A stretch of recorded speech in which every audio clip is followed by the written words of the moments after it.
There once was a woman who wanted so very much to have a tiny little child, but she did not know where to find one, so she went to an old witch, and she said, "I have my heart set upon having a tiny little child. Please, could you tell me where I can find one?" "Why, that's easily done," said the witch. "Here's a grain of barley for you, but it isn't all the sort of barley that the farmers grow in their fields, or that the chickens get to eat. Put it in a flower pot, and you'll see what you shall see." "Oh, thank you," the woman said.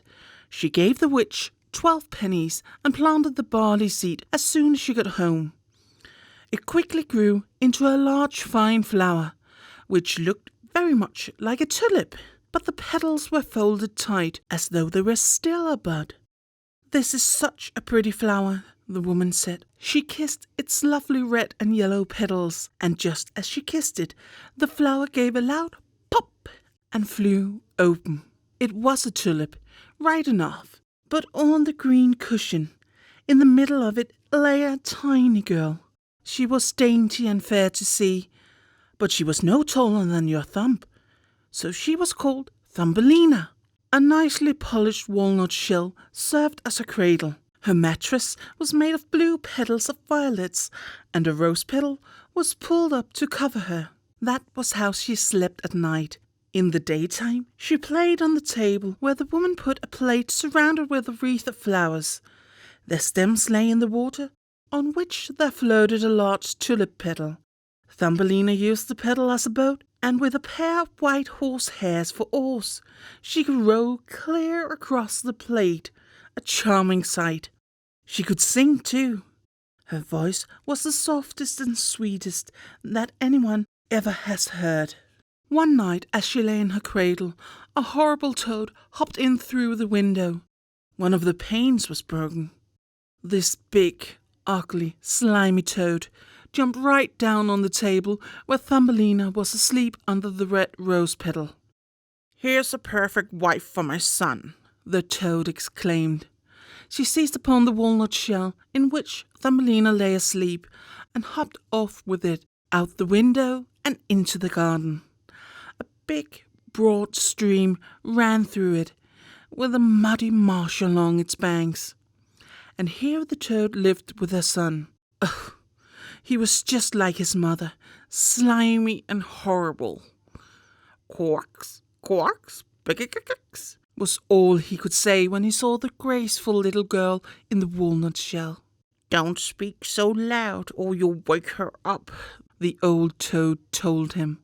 "She might get away from us yet, for she is as light as a puff of swan's down. We must put her on one of the broad water lily leaves out in the stream. She is so small and light that it will be just like an island to her, and she can't run away from us while we are making our best room under the mud ready for you two to live in." Many water lilies with broad green leaves grew in the stream, and it looked as if they were floating on the surface. The leaf which lay furthest from the bank was the largest of them all, and it was to this leaf that the old toad swam with the walnut shell which held Thumbelina.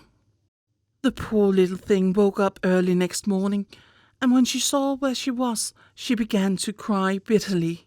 There was water all around the big green leaf, and there was no way at all for her to reach the shore. The old toad sat in the mud, decorating a room with green rushes and yellow water lilies, to have it looking its best for a new daughter-in-law. When she and her ugly son swam out to the leaf on which Thumbelina was standing, they came for her pretty little bed, which they wanted to carry to the bridal chamber before they took her there. The old toad curtsied deep in the water before her and said, "Meet my son. He is to be your husband, and you shall share a delightful home in the mud." "Quacks, quacks, biggicks," was all the son could say. Then they took the pretty little bed and swam away with it.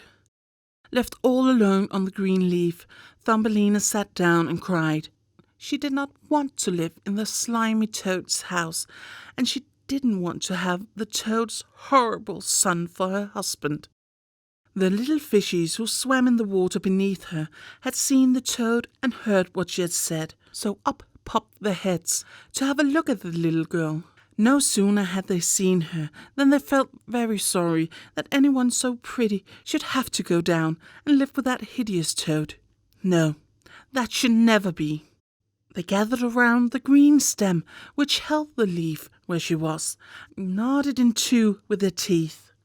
Away went the leaf down the stream, and away went Thumbalina, far away where the toad could not catch her. Thumbalina sailed past many a place, and when the little birds in the bushes saw her, they sang, "What a darling little girl!" The leaf drifted further and further away with her, and so it was that Thumbalina became a traveller. A lovely white butterfly kept fluttering around her, and at last alighted on the leaf because he admired Thumbalina. She was a happy little girl again, now that the toad could not catch her. It was all very lovely as she floated along, and where the sun struck the water, it looked like shining gold. Thumbelina undid her sash, tied one end of it to the butterfly, and made the other end fast to the leaf.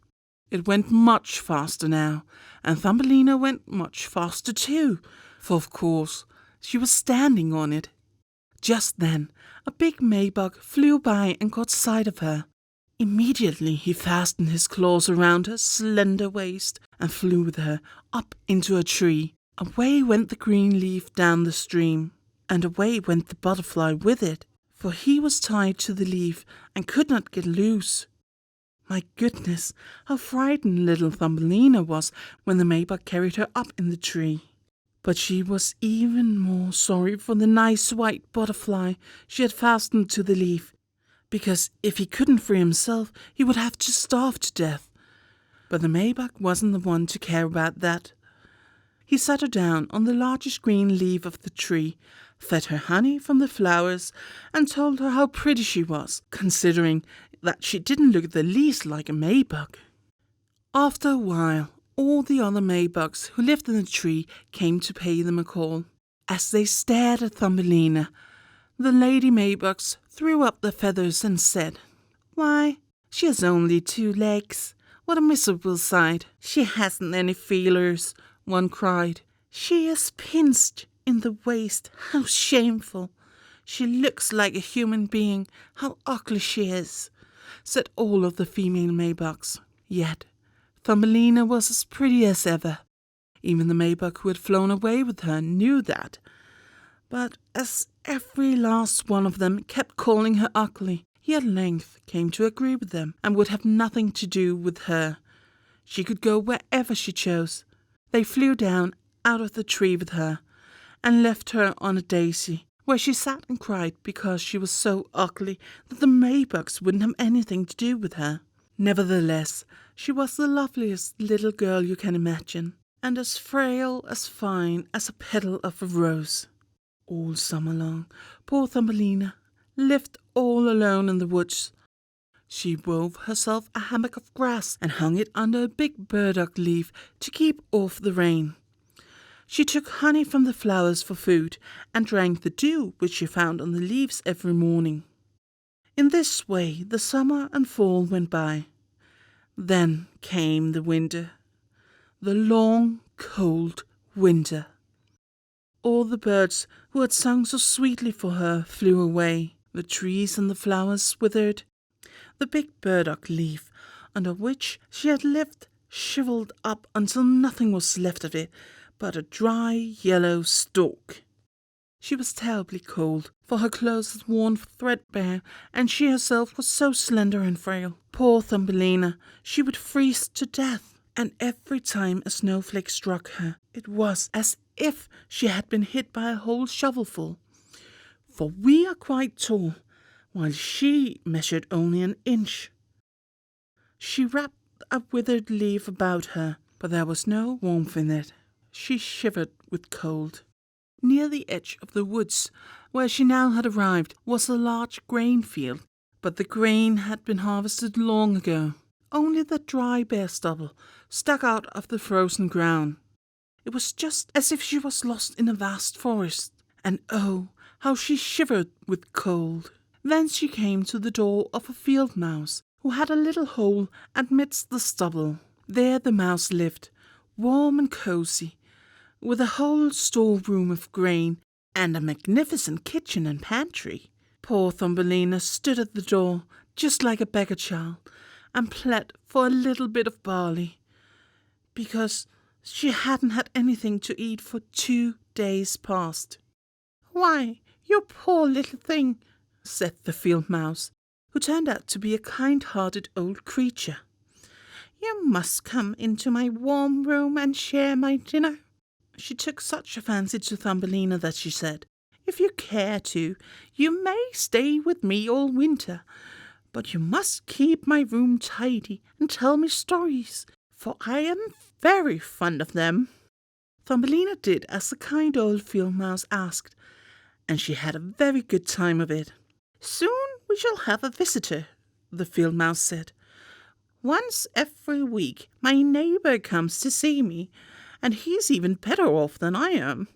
His rooms are large, and he wears such a beautiful black velvet coat.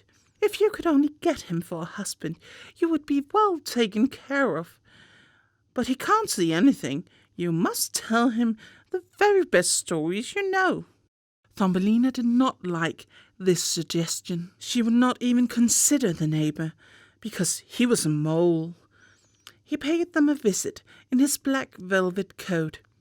The field mouse talked about how wealthy and wise he was, and how his home was more than 20 times larger than hers.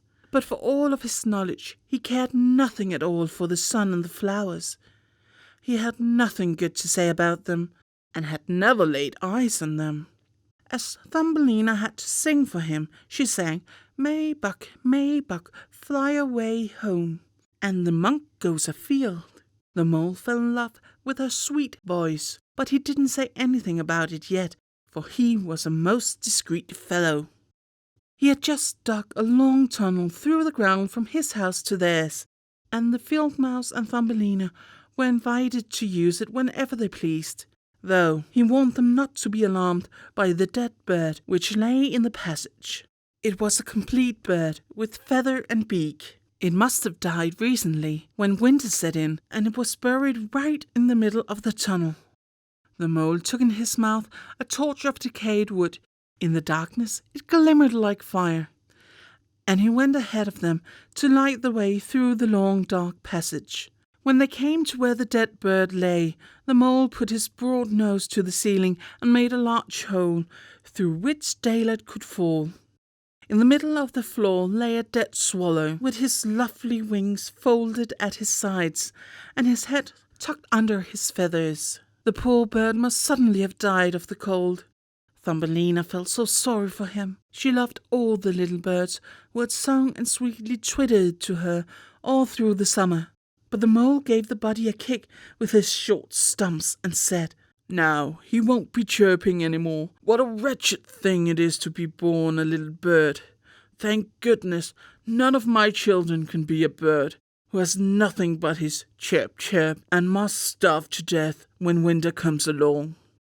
"Yes, you are so right, you sensible man," the field mouse agreed. "What good is all his chirping to a bird in the winter time when he starves and freezes? But that's considered very grand, I imagine." Thumbelina kept silent, but when the others turned their back on the bird, she bent over, smoothed aside the feathers that hid the bird's head, and kissed his closed eyes. "Maybe it was he who sang so sweetly to me in the summertime," she thought to herself. "What a pleasure he gave me, the dear, pretty bird." The mole closed up the hole that let in the daylight, and then he took the ladies home. That night, Thumbelina could not sleep a wink. She got up and wove a fine large coverlet out of hay. She took it to the dead bird and spread it over him, so that he could lie warm in the cold earth. She tucked him in with some soft thistledown that she had found in the field mouse's room. "Goodbye, you pretty little bird," she said. Goodbye, and thank you for your sweet songs last summer, when the trees were all green and the sun shone so warmly upon us." She lay her head on his breast, and it startled her to feel a soft thump, as if something were beating inside. This was the bird's heart. He was not dead. He was only numb with cold, and now that he had been warmed, he came to life again. In the fall, all swallows fly off to warm countries, but if one of them starts too late, he gets so cold that he drops down as if he were dead, and he lies where he fell. And then the cold snow covers him. Thumbelina was so frightened that she trembled, for the bird was so big, so enormous compared to her own inch of height. But she mustered her courage, tucked the cotton wool down closer around the poor bird, brought the mint leaf that covered her own bed, and spread it over the bird's head. The following night she tiptoed out to him again. He was alive now, but so weak. He could barely open his eyes for a moment to look at Thumbelina, who stood beside him with a piece of touchwood that was her only lantern. "Thank you, pretty little child," the sick swallow said. "I have been wonderfully warmed, so I shall get strong once more and be able to fly again in the warm sunshine." "Oh," she said, "it's cold outside. It's snowing and freezing. You just stay in your warm bed and I'll nurse you." Then she brought him some water in the petal of a flower. The swallow drank and told her how he had hurt one of his wings in a thorn bush, and for that reason couldn't fly as fast as the other swallows when they flew far, far away to the warm countries. Finally, he had dropped to the ground.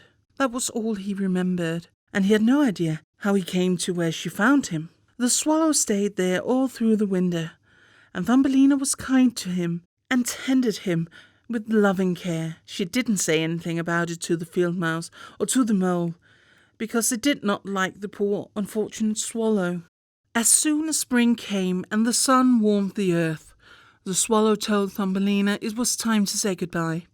She reopened the hole that the mole had made in the ceiling, and the sun shone in splendor upon them. The swallow asked Thumbelina to go with him. She could sit on his back as they flew away through the green woods, but Thumbelina knew that it would make the old field mouse feel badly if she left like that. So she said, "I cannot go." Fare you well, my good and pretty girl," said the swallow, as he flew into the sunshine. Tears came down Thumbelina's eyes as she watched him go, for she was so fond of the poor swallow. "Chirp, chirp," sang the bird, as he flew into the green woods. Thumbelina felt very downcast. She was not permitted to go out in the warm sunshine. Moreover, the grain that was sown in the field above the field mouse's house grew so tall that, to a poor little girl who was only an inch high, it was like a dense forest. "You must work on your trousseau this summer," the field mouse said, for their neighbour, the loathsome mole, in his black velvet coat, had proposed to her. "You must have both woolens and linens, both bedding and wardrobe when you become the mole's wife." Thumbelina had to turn the spindle, and the field mouse hired 4 spiders to spin and weave for her day and night. The mole came to call every evening, and his favourite remark was that the sun, which now baked the earth as hard as a rock, would not be nearly so hot when the summer was over. Yes, as soon as summer was past, he would be marrying Thumbelina. But she was not happy at all about it, because she didn't like the tedious mole the least bit. Every morning at sunrise and every evening at sunset, she would steal out the door. When the breeze blew the ears of grain apart, she could catch glimpses of the blue sky. She could dream about how bright and fair it was out of doors, and how she wished she could see her dear swallow again. But he did not come back, for doubtless he was far away, flying about in the lovely green woods. When fall arrived, Thumbelina's whole trousseau was ready.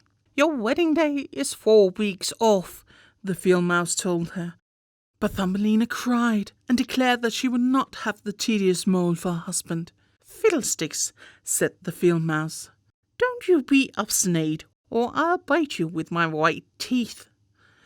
Why, you're getting a superb husband. The Queen herself hasn't a black velvet coat as fine as his. Both his kitchen and his cellar are well supplied.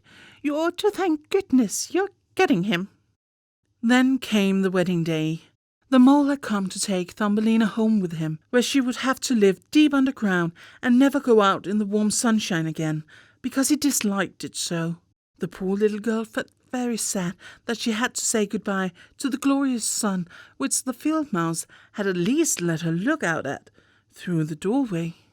"Farewell, bright sun," she said. With her arms stretched toward it, she walked a little away from the field mouse's home. The grain had been harvested, and only the dry stubble was left in the field. "Farewell, farewell," she cried again, and flung her little arms around a small red flower that was still in bloom. "If you see my dear swallow, please give him my love." Chirp, chirp, chirp, chirp. She suddenly heard a twittering over her head. She looked up, and there was the swallow, just passing by. He was so glad to see Thumbalina, although when she told him how she hated to marry the mole and live deep underground where the sun never shone, she could not hold back her tears. "Now that the cold winter is coming," the swallow told her, "I shall fly far, far away to warm countries. Won't you come along with me? You can ride on my back. Just tie yourself on with your sass, and away we'll fly, far from the ugly mole and his dark hole, far, far away over the mountains to the warm countries, where the sun shines so much fairer than here, to where it's always summer and there are always flowers. Please fly away with me, dear little Thumbalina. You who saved my life when I lay frozen in the dark hole in the earth." "Yes, I'll go with you," said Thumbalina. She sat on his back, put her feet on his outstretched wings, and fastened her sash to one of his strongest feathers. Then the swallow soared into the air and over forests and lakes, high up over the great mountains that are always capped with snow. When Thumbelina felt cold in the chill air, she crept under the bird's warm feathers, with only her little head stuck out to watch all the wonderful sights below. At length they came to warm countries. There the sun shone far more brightly than it ever does here, and the sky seemed twice as high. Along the ditches and hedgerows grew marvellous green and blue grapes.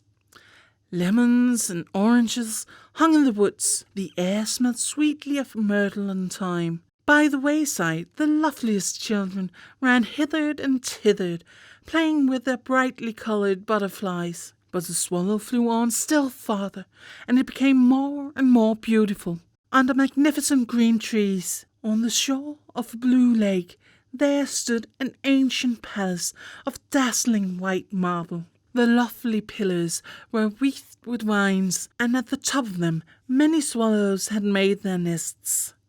One nest belonged to the swallow who carried Thumbelina. "This is my home," the swallow told her. "If you will choose one of the glorious flowers in bloom down below, I shall place you in it, and you will have all that your heart desires." "That'll be lovely," she cried, and clapped her tiny hands.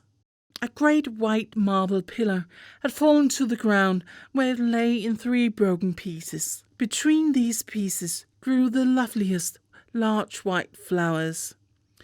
The swallow flew down with Thumbelina and put her on one of the large petals. How surprised she was to find in the centre of the flower a little man, as shining and transparent as if he had been made of glass.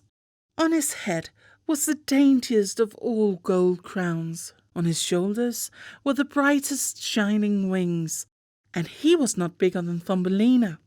He was the spirit of all flowers. In every flower there lived a small man or woman just like him, but he was the king of them all. "Oh, isn't he handsome?" Thumbelina said softly to the swallow. The king was somewhat afraid of the swallow, which seemed a very giant of a bird to anyone as small as he. But when he saw Thumbelina he rejoiced, for she was the prettiest little girl he had ever laid eyes on. So he took off his golden crown and put it on her head. He asked if he might know her name, and he asked her to be his wife, which would make her queen over all the flowers. Here indeed was a different sort of husband from the toad's son and the mole with his black velvet coat. So she said yes to this charming king.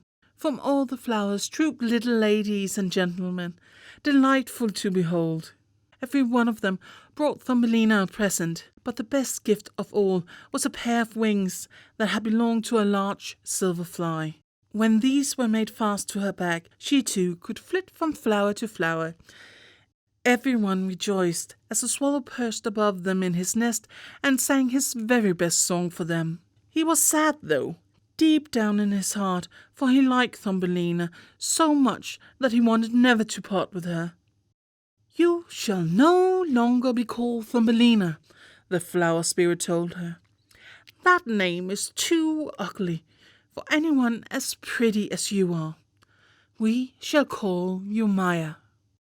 "Goodbye, goodbye," said the swallow. He flew away again from the warm countries, back to far-away Denmark, where he had a little nest over the window of a man who can tell you fairy tales. To him the bird sang, "Chirp, chirp, chirp, chirp," and that's how we heard the whole story.